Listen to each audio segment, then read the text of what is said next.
Hello. This is Dr. Eunice Menja. Welcome back to AnchorWaves, the podcast where we talk about real life, family, faith, and we like to anchor ourselves when the storms roll in. So get ready. So I've been introducing myself as a licensed marriage and family therapist candidate. Candidate is a fancy word to say I practice under supervision in the state of Oklahoma. I am also a college professor or lecturer, if you like to call me that. I teach many courses at the college level, like developmental psychology, counseling practice, and clinical psychology. Serving people in my community and the ones in the greatest need is my greatest passion. So before becoming a therapist, I also worked as a certified life coach. In the past, I worked for the state of Oklahoma as a foster care specialist and as a foster care parent, among many other positions, mainly working with children and families. I want to say I'm a 3-time author and I self-published on Amazon. I am married to a wonderful man, my college sweetheart. I'm also blessed mom of 2 amazing daughters who are now grown, but they will always be my babies.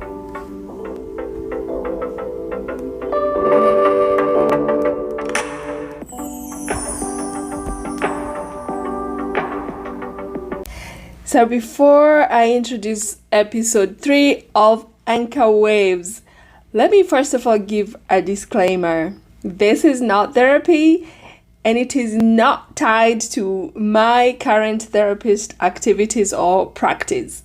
So the names I mention here, if any, are not my current or former clients. I created AnchorWaves due to public demand and made it a space for reflection, storytelling, and sharing practical wisdom with my listeners. So if you're in Oklahoma and need counseling, you can find me on Psychology Today. If you're listening today and you need to anchor yourself first before you settle down, I would like for you to go ahead and grab a cup of tea, your coffee, or that cold soda that you have been hiding from your kids.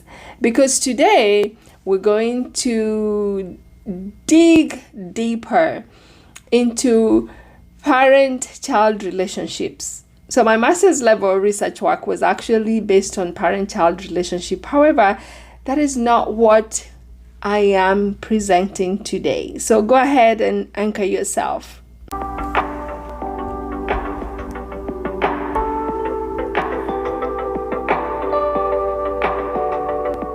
I call today's episode No Child Shares a Parent. The other day I posted this on my Facebook wall and I got mixed reactions from my followers. So I did promise that I was going to talk about it in obviously at a length and explain what that meant and give some clarification, just because I knew that people were going to be confused when I talked about this. So today I want to unpack a truth that is both fascinating and freeing. So if you've been looking for freedom, this is the time for you. Even siblings raised in the same home with the same mom and dad don't actually share the same parents. That sounds strange, right? But let's dig deep into why that's not only true, but it has a very deep meaning. So if you're writing, let me be very real with you. Parenting is not a one-size-fits-all situation. It's more like a limited edition, constantly updating software, just like our phones, except that I never know when my phone needs updates. My husband always tells me, your phone needs updates, and I love it when he does that. The version of me that raised my first daughter, or our first daughter, Oh, honey, that was Parenting 101. Let me tell you something. Parenting is not a copy-paste job. And it's more like a chaotic software update that installs itself while you are asleep. So when I had my first daughter, I was a young, dumb, yes, with an M for extra emphasis, a college student in Kenya. No Google, no baby books, just vibes, instincts, and a whole lot of, I hope this is right. I was basically parenting on airplane mode.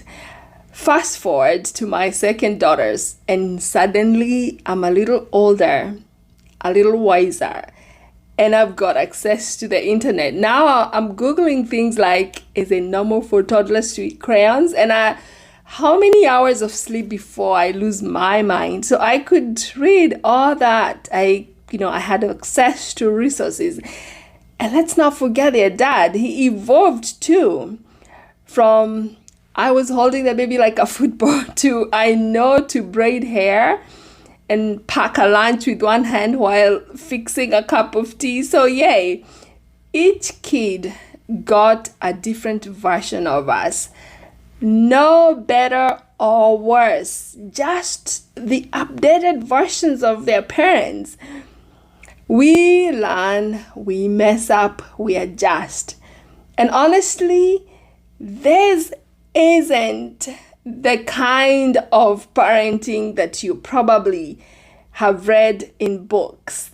This is a kind of beautiful thing to learn about and even to hear about. It means we're human beings, and it means our kids are raised by people who are constantly becoming better. Even if it's just better at hiding vegetables in spaghetti so the kids don't complain, or hiding the TV remote in your closet.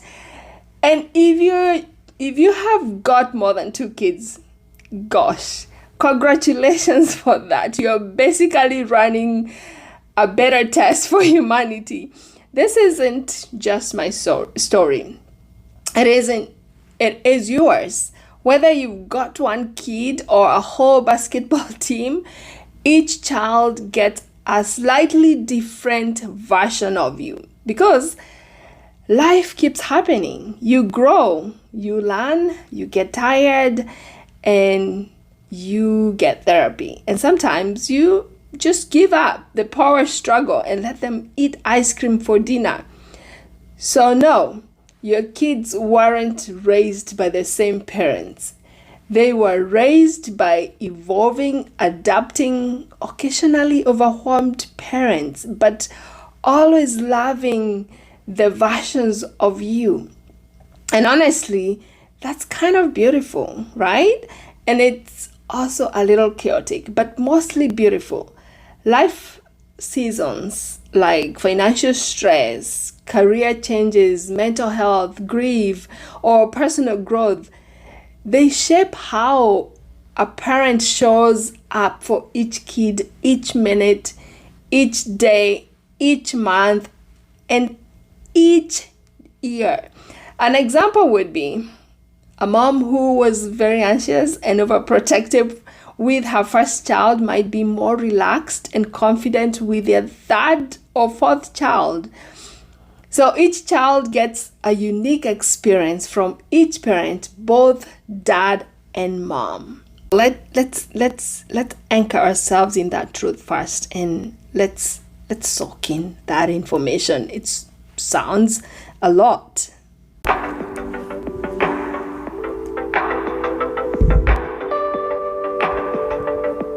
So before I go further into explaining, I want to talk a little bit about birth order. Family dynamics and timing all influence our parent styles and the parent style a child is going to receive. The oldest gets the practice round parents, while the youngest gets the ones who have finally figured out how to keep a kid alive without losing their minds, right? This is why Siblings can have totally different memories of growing up, even though they lived in the same house. Ask me how my parents were, and then ask my 5 siblings. You will get 6 different answers and somehow 10 different versions of our parents. Why is this fascinating? It totally challenges the myth that parenting is supposed to be fair. Let's be very honest. Fair doesn't mean treating every child exactly the same. It means showing up for each one in the way they need us. And sometimes that looks very different.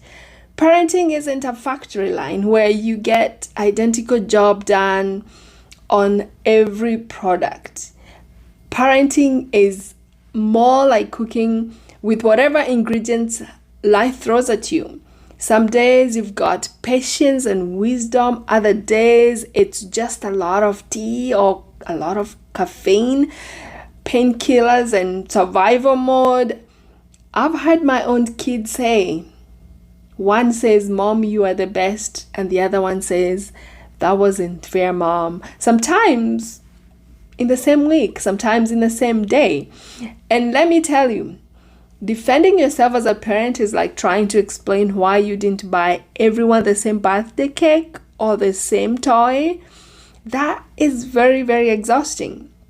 So have you ever been accused of favoritism? Probably you have. Hang in there. You're not alone.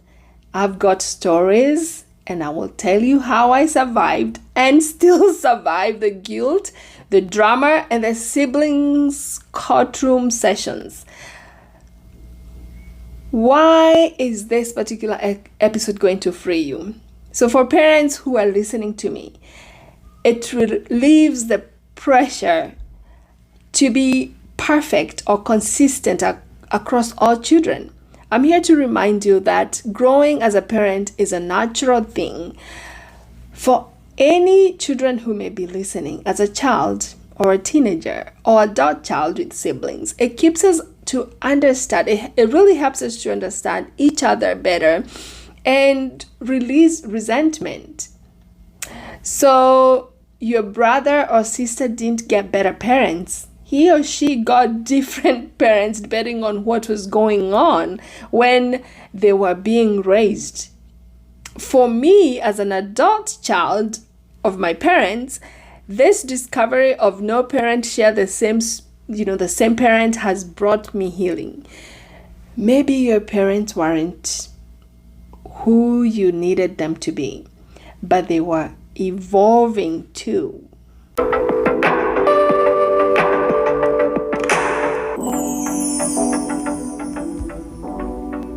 So I want to start with a confession. When I had my first child, my husband and I were still in college. We were broke, I want to say sleep deprived, and running purely on the lowest lunch budget and adrenaline, of course.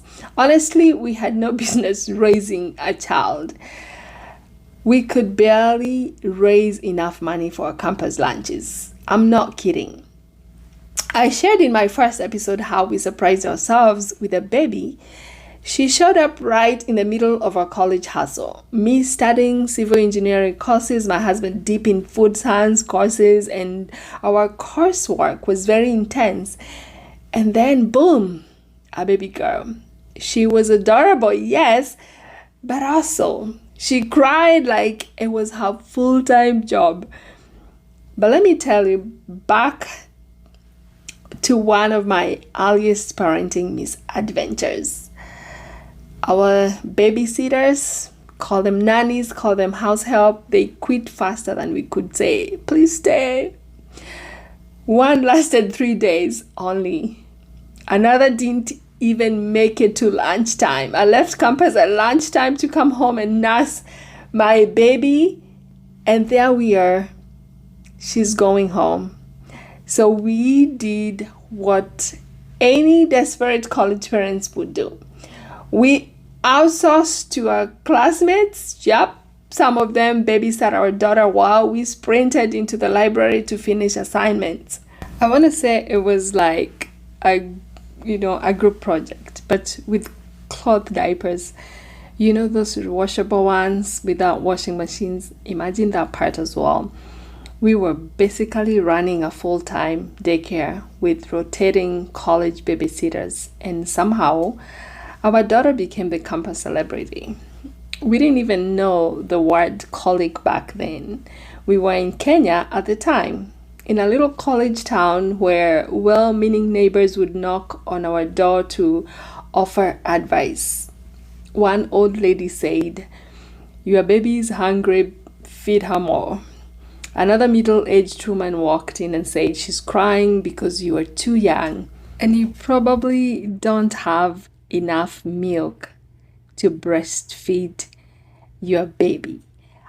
Another older man offered some traditional and cultural rituals and meanings that didn't even make sense at that time.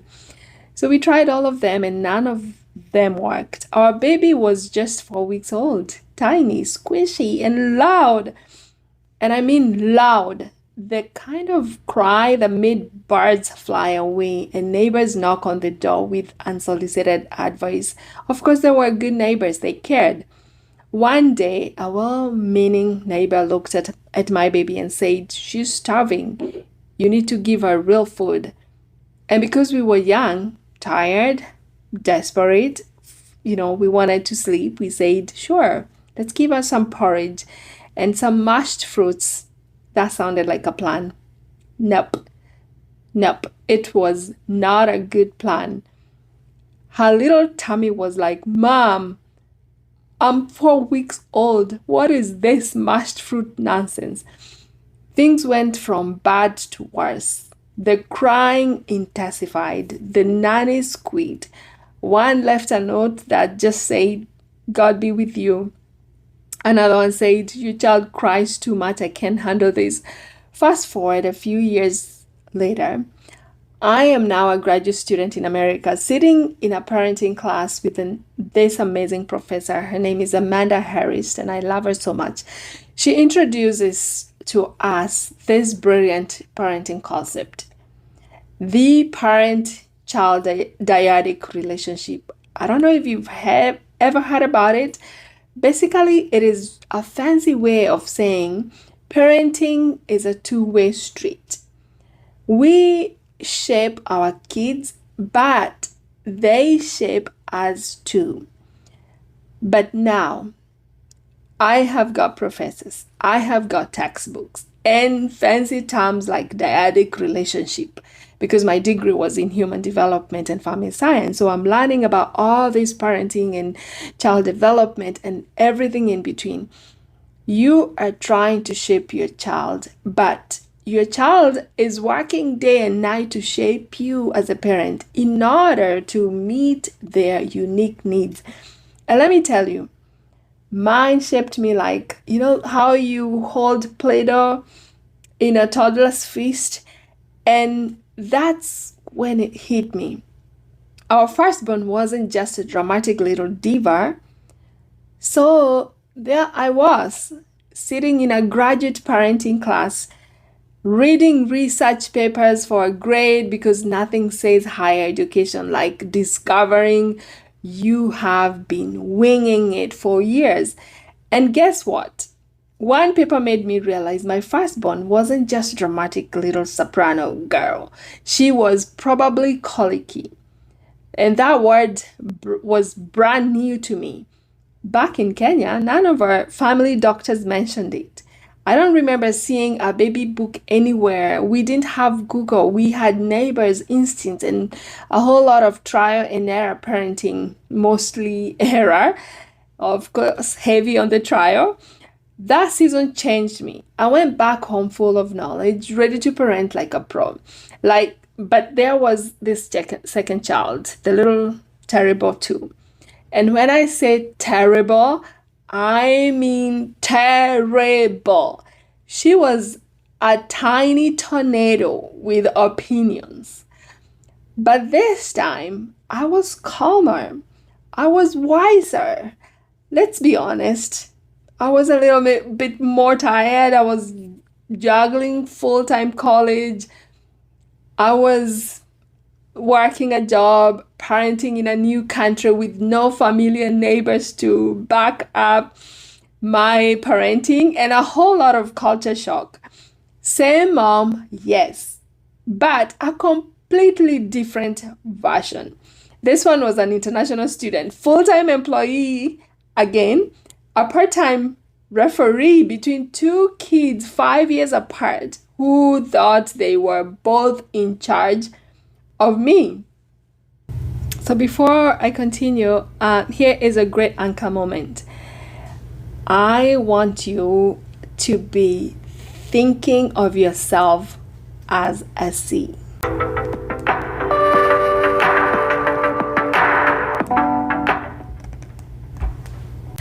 So why do I want you to think of yourself as a notion or like a C? Every time a child enters your life, your tides shift. So the first child meets the crashing waves, the wild, energetic, full of motion and uncertainty. The second arrives to a gentle water, still moving, but with a rhythm shaped by experience.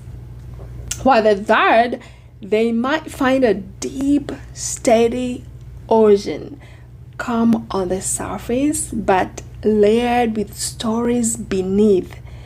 Same shoreline, same anchor, but the waves, they are the ones that keep changing.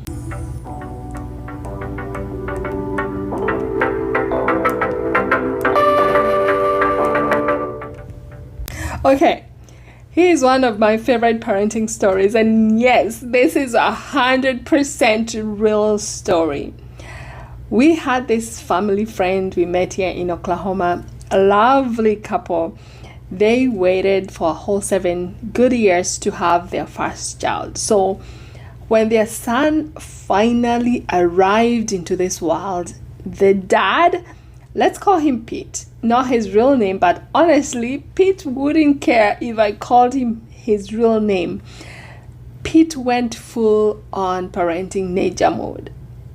We would drive an hour to visit them, and every single time we would find Pete sitting in a rocking chair, clutching a baby bottle like it was a grenade. The baby fast asleep in another room, peaceful, dreaming, not a peep. So I asked Pete, why are you always holding the bottle? Mind you, this is the second time I'm at their house and he's holding this bottle and with no baby. So Pete looked at me, dead serious, and said, because when he wakes up, he will cry like. That's it. No ending the sentence, just like. And I knew exactly what he meant.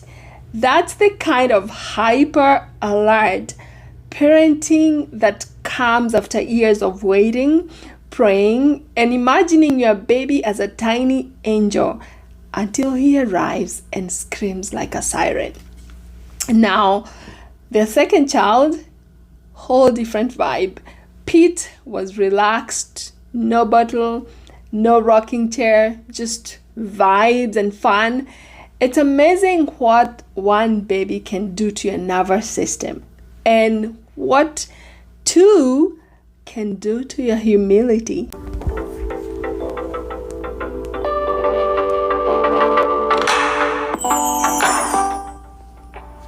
So now listen, I don't usually like going this deep into biology. I am not here to give you a TED talk on the nervous system, but today my nerdy side is clocking in, and trust me, you'll be glad I did it. So here's the deal. Research shows that a mom's stress hormones, especially cortisol, the one that shows up when you're running on 3 hours of sleep and reheated tea or coffee, can actually influence a baby's developing nervous system. Yep.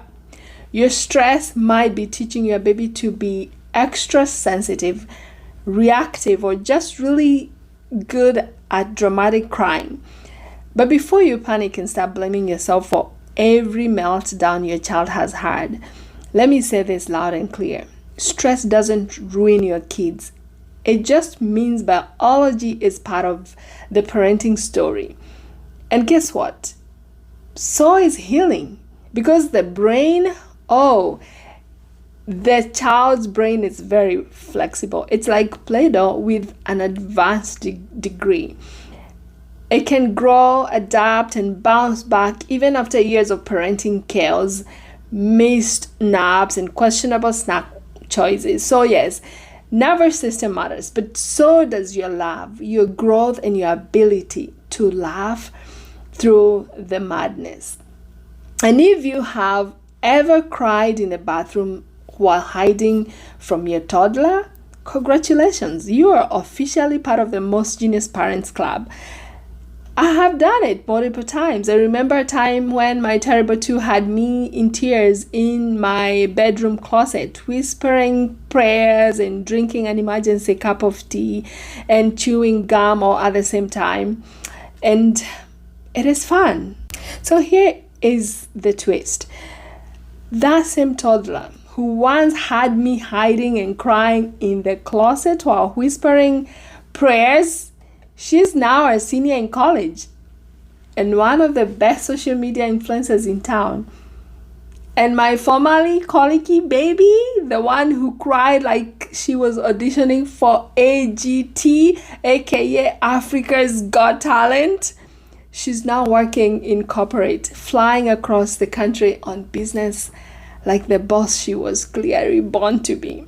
In fact, as I record this podcast from a hotel room while my husband attends a conference, that same colicky baby is somewhere in the skies, headed to the other side of the US on a mission. Meanwhile, I'm here reflecting, laughing, and sipping my tea that's finally hot. So, if you're in the thick of it, covered in baby food, running on fumes, and wondering if your child will ever stop screaming, hang in there. You're not a failure.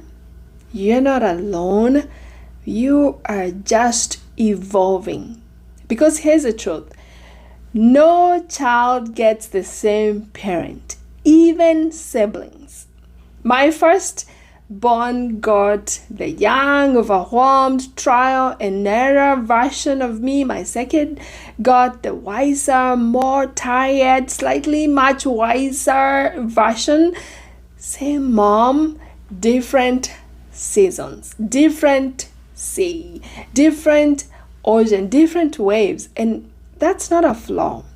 It's a feature.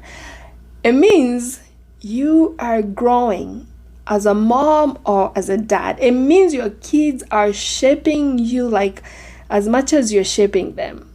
So breathe, laugh, cry in the bathroom if you need to. And remember, one day you will look back and say, wow, I did that.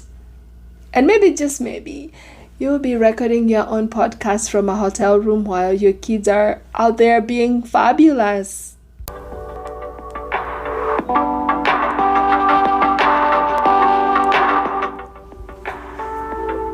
So, hi there. Are you still with me? I will not blame you if you're still asking why the title "No Child Shares a Parent." I get it. I want us to get real. Some parents parent their kids during what I like to call Category 5 storms. Some are struggling marriages, some are undergoing financial stress, some have domestic drama and not the fun kind, some are processing grief of their parents, others are undergoing nasty divorce or separation, others face immigration challenges that make you question your GPS or your accent and your sanity all at the same time. But guess what? Siblings, even twins, will experience those storms the same way. Some will not experience the same storms that are going on with you the same way. Some children will shut down like a phone with 2% battery. while their siblings will explode like popcorn in a microwave. Other siblings will may carry invisible wounds that show up later in therapy or in addiction. Let me tell you, besides being a parent to my two daughters, or a therapist, or a college lecturer, I've also worked in foster care as both a foster parent and as a specialist. That means working with foster parents and foster children and children workers. And let me tell you, I have seen it all. Kids removed from homes that were pure chaos, only to return later to parents who had done the work. Therapy, healing, conflict resolution, emotional boot camp helps to transform the parents who were once deemed incapable by the judge and CPS workers. Suddenly, those same parents became a different version of themselves. So, one of my foster kids literally said to me after a supervised visit, "What happened to my mom? What has changed?" And honestly, that was a very fair question. It was time to start the reunification process for these foster kids that lived in our home with the better and yet a different version. Yes, a different version of their parents, because healing changes how you parent. It doesn't just get you better boundaries, it gives you a newer version with a new nervous system, if you may call it, that comes with new parenting responses and behavior. And here is why my argument comes in, that no child shares the same parent. The first child might get the stressed version of you, the pained you, or the survival mode version of you. The second child gets the "I have been to therapy and I own my journal now" version. The third, they might get the parent who says things like, "Let's talk about your feelings," while sipping ginger lemon tea and ignoring the mess in their child's bedroom. Mind you, this is the same parent, different versions, different seasons, different ocean, different waves. So if you're parenting in the middle of a storm, hang in there. You're unstuck, and your kids, they are riding the waves with you. Even if they occasionally flip the boat, they are right there with you.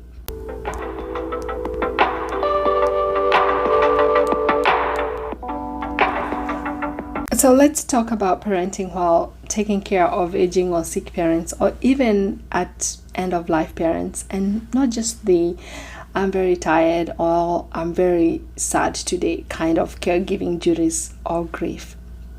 I mean the kind of grief that sits in your bones. You know, that grief that follows you into classrooms and whisper through hospital hallways or your children's bedrooms as you struggle to kiss them goodnight. I remember a season that stretched me in every direction, mentally, emotionally, spiritually, financially. I was in graduate school working on my PhD, parenting, working full-time, doing community work and mission work, all while caring for my mom from thousands of miles away back in Kenya. It was during COVID-19 and the distance felt heavier than ever. I wasn't caring for the physically, but I wasn't just caring for her physically, but spiritually and financially. I was holding her close. I would write research papers with one hand and dial international calls with the other, hoping to hear her voice. My husband sat beside me as I burnt the midnight oil and as I went through what was ailing my mom, and my youngest daughter witnessed it all of it. Quarantine, working from home, the tears, the late night calls. That version of me was exhausted, grieving, and determined, because I finally lost my mom in the midst of all those chaos. And that's the heart of today's theme. No child shares the same parent. My firstborn met the wide-eyed, youthful version, even though I didn't have much experience or money. My secondborn met the one shaped by loss, resilience, and growth, and responsibilities, and all that. Same mom, different season, different ocean, different waves. Grief became my teacher. It softened me. I stretched thin. It gave me empathy I didn't know I had, but let's be honest, it also drained my parenting energy. I wasn't the same mom I was before. I couldn't be. And my second child, she met this version of me, the one who was doing all the things in the world to keep me alive. The truth is, my firstborn got the energetic mom, and the truth is, my secondborn did not get that. But that doesn't mean that I was an unfair mom. Just like no child gets the same version of a parent, no two parents parent the same child in exactly the same way. Even within the same household, each parent brings their own personality, their emotional state, life experiences, and parenting style to the table. One might be the calm parent, the patient parent who reads bedtime stories in funny voices. The other might be the structured one who sets routines and remembers all the dentist and doctor's appointments. For example, when my second child was younger, she had one parent, me, juggling all those things that I talked about, and another parent, which is my husband, offering quite support, stability, and the midnight snack runs if we needed it. We were both parenting the same child, but from completely different emotional spaces. And this is the same kid, but two different parents.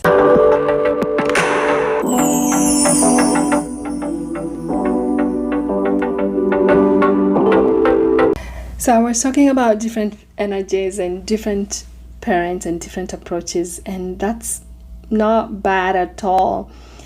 It is what we call complementing each other. It's part of the richness of parenting. So if you're parenting through grief or any hard season in your life, know this: you aren't failing, and your kids are meeting a version of each one of you that is real, that is resilient, that is anchored in love. And I hope it is anchored in love and your faith. Same children, two different parents, and same parents, different children. Now, I want you to think about what I have talked about in all these words. What does it mean to you and your children? If you're not going through grief, that's okay. This isn't a competition of pain. But if you're parenting while grieving, maybe a loss of a child, loss of a spouse, loss of a parent, healing from divorce, or just surviving, please hear me. You are not broken. And your kids, they are not getting a lesser version of you. They are getting a real one who knows how to love through pain and struggles, one who shows up even when it is hard, one who teaches resilience, not just by talking about it, but by living it.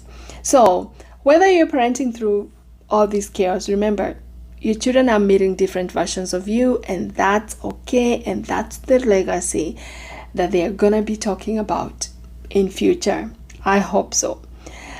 As I wrap up, I want to drop one truth bomb from planning and the things I see in therapy room. Just like no child gets the same version of a parent, no two parents parent the same child, and no two children throw the same tantrum. Psychologists talk about 3 basic temperaments, which I want to talk about just quickly. There is the easy kind of temperament.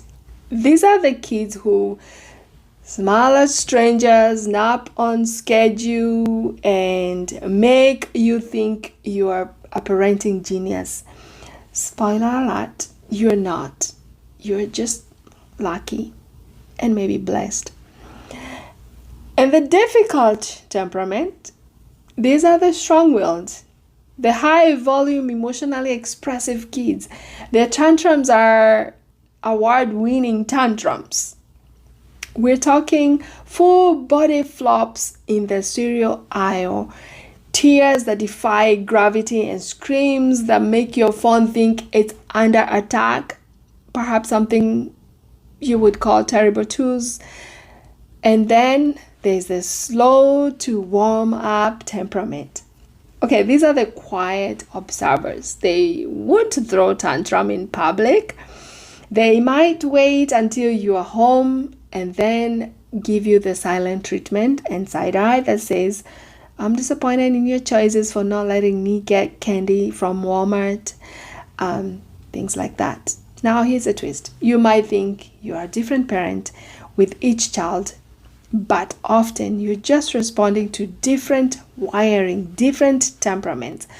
One child's meltdown might bring out your inner therapist, another might summon your inner drill sergeant, and your partner. They might respond with snacks, they might respond with a movie or cartoons or a strategic retreat. Same child, different parents. Same parents, different children. So, nothing wrong with all that I have shared. And the beauty of parenting, it is messy, it's unpredictable, and deeply personal. So if you have ever wondered why your parenting feels inconsistent or why your partner handles tantrums like a hostage negotiator while you're Googling how to disappear from your kids for a week, you are not alone. You have been adapting and you're riding the waves the correct way.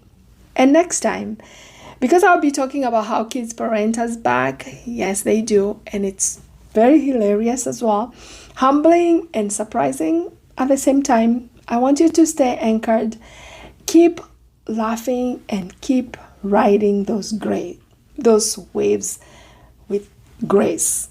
I hope you have enough grace. This is Dr. Menja, your host here at AnchorWaves, the podcast that keeps you educated, encouraged, and anchored through the wild, wonderful sea of life.